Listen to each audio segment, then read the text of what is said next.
जसे शिवाजी गवळी. मी आज तुम्हाला छत्रपती शिवाजी महाराजांबद्दल भाषण करून दाखवणार आहे. ते तुम्ही शांतचित्ताने ऐकावी अशी माझी नम्र विनंती. एक होते शिवाजी, एक होते शिवाजी, भीती नव्हती त्यांना जगाची. एक होते शिवाजी, भीती नव्हती त्यांना जगाची, चिंता नव्हती परिणामांची. साथ होती आई भवानी आणि माता जिजाऊंची. साथ होती आई भवानी आणि माता जिजाऊंची. ज्यांचं नाव घेतल्यावर अभिमानाने छाती फुलते, ज्यांचं नाव घेतल्यावर अभिमानाने छाती फुलते.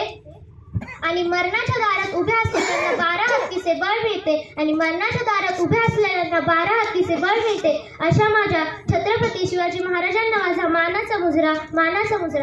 19 फेब्रुवारी 1630 रोजी जिजाऊंच्या पोटी एक शूरवीर तेज प्रतापी बाळ जन्माला आला. शिवाई देवीच्या नावावरून त्याचे नाव शिवाजी ठेवण्यात गेले. आईचे वात्सल्य, प्रेम, वडिलांचे चातुर्य आणि धाडस या संस्कारातून शिवाजी नावाचा योद्धास जगास दिला. हिंदवी स्वराज्याची स्थापनेची संकल्पना त्याच्या रक्तात रुजवली. मग राजा आयुष्यभर स्वतः हिंदवी स्वराज्याचे पताका फडकवत गेले. सुलतानशाही, मुघल या क्रूर सत्तेला गाडून टाकून हिंदवी स्वराज्याचे तोरण त्यांनी उभारले.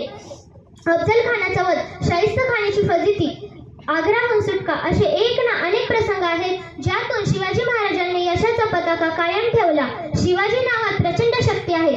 शी म्हणजे शिव, वा म्हणजे वाघ, जी म्हणजे जीवनभर वाघासारखे जगणारे शिवाजी हे जनतेच्या हृदयात आजही जिवंत आहेत. यातच सर्व काही आले. धन्यवाद.